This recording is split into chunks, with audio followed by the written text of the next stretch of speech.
चिदाकाश लीला ललित चिन्मय प्रेम प्रकाश श्री हर्षण हिया लीला विमला रामचरित रस रास श्री गौर देव आराध्य की अंतः लीला भाष प्रेम प्रदायिनी रस भरी मृदुला कहत रसास मृदुला कहत रसास। श्री सीताराम जी महाराज की जय। अनंत श्री विभूषित हमारे सद्गुरुदेव भगवान श्रीमद् राम हर्षणदास जी महाराज जी ने हम सब अपने आश्रित जनों के कल्याण, आत्मचिंतन व कालक्षेप हेतु अपने चित्त रूपी गगन में उदित श्री सीताराम जी की चिन्मयी लीलाओं का वर्णन अपनी असमूर्ध्व कृति चिदाकाश की चिन्मयी लीला में किया है, जिसका पठन पाठन व स्मरण चिंतन अध्यात्म प्राप्ति की हेतुभूता है।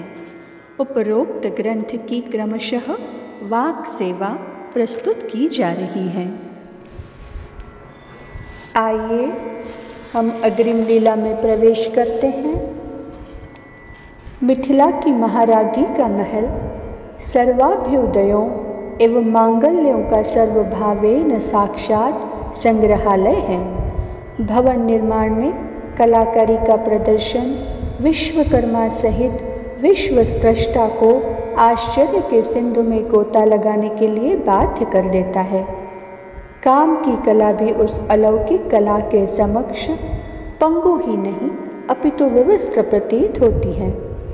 मणि माणिक वैदूर्यादि से जटित भवन की स्वर्ण भीतियों पर दिन के सूर्य किरणों के संयोग से कोटि कोटि सूर्यों की आभा स्वर्णमय सुमेरु की चमक दमक से तिरस्कृत सी हो रही है। रात्रि में नक्षत्र मंडल से युक्त निशानाथ का प्रतिबिंब पड़ने से सुनैना सदन को द्वितीय आकाश के समान समझने में कोई अवरोध आड़े नहीं आता। मणि जड़ित प्रांगण में स्थित एक रत्न सिंहासन में सिद्धि की सासू सर्वांग सुंदरी सलोनी सीता को अपने अंक में लिए हुए लाड़ प्यार कर रही है। सखी सेविकाएं सेवा में समुचित साज लिए यथास्थान समुपस्थित हैं। आंगन में चारों ओर किनारे किनारे स्वर्ण गमलों में आरोपित विविध प्रकार के सुरभित सुमन अपनी शोभा व सुगंध से सर्वचित्त को चंचरीक बनाने की सेवा करने में अति निपुण प्रतीत हो रहे हैं। सिंहासन के सहित श्री सुनैना जी तथा तदुत्संग संस्थिता श्री सियाजू का प्रतिबिंब सपरिकर मणि जटित कनक भीत पर पड़ने से अनेक स्थलों पर उस झांकी का दर्शन ऐसा दृष्टिगोचर हो रहा है जैसे किन्हीं सजीव चित्रों की नकल करके स्रष्टा ने प्रचारार्थ अर्थात अपनी कला कुशलता का परिचय संसार के सम्मुख उपस्थित करने के लिए भीत पर अपने नकली चित्रों को लटका दिया है। फूल के गमलों का भी प्रतिबिंब पड़ने से भीत की भूमि में लगी हुई वाटिका का भ्रम उत्पन्न होता है। संध्या का सुहावना समय है। सदन का सौंदर्य श्री सियाजू के विहरने से विधि हरिहर के सदन सौंदर्य को विलज्जित करके बेचारे को सिर उठाने का समय नहीं दे रहा है। मणि दीपों से विभ्राजित भवन प्रकाश का पुंजीभूत दिवाकर सा प्रतीति का विषय बन रहा है। शीतल मंद सुगंध वायु लाडिली विदेह वंश वैजयंती की सेवा कर स्वयं को कृतार्थ समझ रहा है। रात रानी श्री किशोरी जी के चंद्रमुख का दर्शन करके अहो, अनोदित गगनगामी चंद्र के न रहने से उसके विरह का भाव एवं प्रकाश का अभाव प्राप्त होने पर भी प्रांगण में प्रसन्न वदना दिखाई दे रही है। प्रतीति होती है कि श्री राम नाम के पीछे चंद्र नाम लगा रहने के कारण निशानाथ के प्रति कृपा होने से उनकी निशा पर भी श्री किशोरी जी की अकारण कृपा हो गई है। तभी तो अभाव में भाव का दर्शन कर कृतकृत्य हो रही है रात्रि। उक्त बेला में वैदेही के मुखचंद्र की चकोरी, मिथिला की महारानी सुनैना कभी अपनी आत्मजा के प्रफुल्ल श्री मुख पंकज पराग को पीती तो है, किंतु अतृप्ति की अनुभूति उन्हें वर्ण किए ही रहती है। कभी किशोरी की कुंचित गभुआरी काली काली केशावलियों पर अपना पाणी पंकज फेर फेर कर आसक्त मना प्यार करती हैं, कभी अपनी लाडली के लाल लाल करतलों को निज के कर कमलों में रखकर चूमती हैं, सुहलाती हैं, दुलराती हैं, कभी अपने हृदय में लेकर हृदय के भीतर रख लेने जैसी प्रीति में पगी हुई स्मृति शून्य हो जाती है। श्री अंबाजी के भाग्य वैभव की प्रशंसा कर करके आकाश से पुष्पों की वर्षा होने लगती है। क्यों किशोरी बार बार सिंह पौर की ओर दृष्टि निक्षेप कर रही हो? कोई न कोई कारण अवश्य है। लगता है कि लाडली लली का मन किसी प्रिय के आने की प्रतीक्षा में है, तभी तो चित्त में चांचल्य के चिन्ह प्रत्यक्ष दृष्टि का विषय बन रहे हैं। कहो क्या बात है? मैया की पुत्र वधू का अपनी सासू की वंदना करके उनके अमोघ आशीर्वाद एवं लाड़ प्यार पाने का यही समय है आपके समीप पहुँचने का। अतएव समय के अतिक्रमण की समीपता आ जाने से अपनी भाभी के दर्शन, स्पर्शन व प्यार पाने के लिए उनकी ननंद त्वरान्वित होकर उनके पथ की ओर अपनी आँखों के पावड़े डाल रही है। संभव है सीता की भ्रातृवधू भैया की सेवा संप्राप्त हो जाने से अपनी ननंद को विलंबित बेला के कारण त्वरा उत्पन्न करने का कारण बनी हो। मैया से लिपटकर उनके हृदय हार स्पर्श करते हुए साश्रुलोचना किशोरी ने कहा, तो अब अपनी अम्बा के अंक में बैठने से अवनीजा क्या उकता उठी हो, जिससे माँ का अपनी ओर मुख फेरने पर भी बार बार भवन द्वार की ओर किशोरी के दर्शनोत्सुक नेत्र चले ही जाते हैं। नहीं नहीं, जननी की क्रोड़, जानकी की सुख संप्रदायिका, सर्व भयहारिका, सर्व दुख दोषदारिका एवं परम प्रेम सारिका है। माँ का वात्सल्य अन्यत्र अप्राप्य है, जो पुत्र पुत्री के जीवन की आधारशिला है।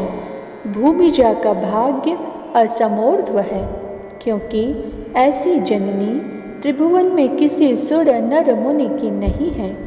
माँ की गोद ही तो बच्चों को इंद्रासन से शताधिक आनंदप्रद सर्वभावेन सिद्ध होती है। अतः उससे उकताहट का न होना स्वाभाविक है। अतएव अम्बा के अंक से आपकी लड़ैती लली उकताई नहीं है, अपितु सुख में समाई है। भाभी के आने पर जनक किशोरी और श्रीधर किशोरी मैया की क्रोड़ में बैठकर विलंबित बेला तक माँ के प्यार की अनुभूति करेंगी एवं मातृश्री को भी एक के स्थान पर दो अपनी पुत्रियों के लाड़ प्यार से द्विगुणानंद का सौलभ्य संप्राप्त हो जाएगा। अतः अयोनिजा की अम्बा को घाटा नहीं, अपितु दूने लाभ का संयोग समीप है। इसलिए मैया की लाभ प्रदायक वस्तु को अम्बा की ओर आने के समय उमंग भर उसे द्वार की ओर देखना और समयातिक्रमण को न सहना आपकी बेटी के अनुरूप ही है। माँ लाडली, तुम दोनों भाभी ननन की परस्पर प्रीति पवित्र है, जिसे देखकर तुम्हारी अम्बा को अतिशय आनंद की अनुभूति होती है। यह पूर्वजों का आशीर्वाद है कि भूमिजा जैसी पुत्री और सिद्धा जैसी पुत्रवधू निमिकुल का गौरव उच्च शिखर तक परिवर्धित करने के लिए प्राप्त हुई है। दोनों का सदा मंगल हो, सदा मंगल हो। अम्बा अम्बा ओ अम्बा, श्रवण करें। सखी सेविकाओं के साथ भाभी जी के पदन्यास से उनके नवल नूपुरों की मधुर मधुर ध्वनि उनकी ननद के कर्णों का विषय बनकर हृदय में उमंग एवं उल्लास का संचार कर रही है। अवश्य अवश्य वैदेही की भ्रातृवधू अपनी अलियों के साथ नित्य की भांति भर्तृ माता का पादाभिवंदन करने के लिए आ रही है। जय हो सदाचार व्रत पालिका, दुख दोष दालिका श्रीधर कुमारी जू की। माँ की एक सखी ने कहा, मैया वह देखें, भैया की भार्या भव्य भव्य भावों से भरी भावना की साकार मूर्ति सी अपनी कमनीय कांति के पूर्ण चंद्र की सुधा सिक्त किरणों से शीतल सुखद प्रकाश बिखेरती हुई आ ही गई, कहकर श्री किशोरी जी माँ के अंक से उतरकर दौड़ पड़ी। सिद्धि जी के सम्मुख प्रसन्नतापूर्ण प्रफुल्ल कुमुदनी की भांति कनकोज्वला किशोरी भाभी भाभी कहती हुई सिद्धि जी की कटी में अपने करों की मेखला पहनाकर लिपट जाती है। सिद्धि जी श्री किशोरी जी के अमानुषी कल्याण गुण गणों, शील स्वभाव एवं प्रेमल हृदय तथा काय वैभव पर बलिहारी जाती हैं। हमारी लाडली जू का सदा मंगल हो, सदा मंगल हो कहकर प्रेमाश्रु पूर्ण प्रेमावलोकनी के साथ अपने अंक में लेकर खूब प्यार करती हैं। भाभी ननद की अप्रतिम अलौकिक प्रीति देखकर सुरललनाएँ पुष्प वृष्टि के साथ दोनों की जय जयकार करके गगन को गुंजायमान कर देती हैं। पुनः प्यार से किशोरी जू अब अम्बाजी के समीप चलना चाहिए उनकी पुत्री व पुत्रवधू को, क्योंकि उनके सुनेत्र हम दोनों की मिलनी से प्रभावित इधर ही को देख रहे हैं। अतः विलंब से उनके समीप पहुंचना आपकी भाभी का अपराध होगा। हाँ हाँ, हम लोग शीघ्र चलें अपनी अम्बा के पास, क्योंकि पुत्रवधू व पुत्री के बिना उन्हें एक क्षण कल्प का अनुभव कराता होगा भाभी जी, कहकर श्री विदेह कुमारी जू श्रीधर कुमारी की करांगुलियों को पकड़कर श्री सुनैना जी के समीप गमन करती हैं। आज की चर्चा को हम यहीं विराम देते हैं। कल इसी चर्चा को आगे बढ़ाएंगे। श्री सिद्धि सदन विहारी विहारिणी जू सरकार की जय। श्री लाडली लाल की जय हो।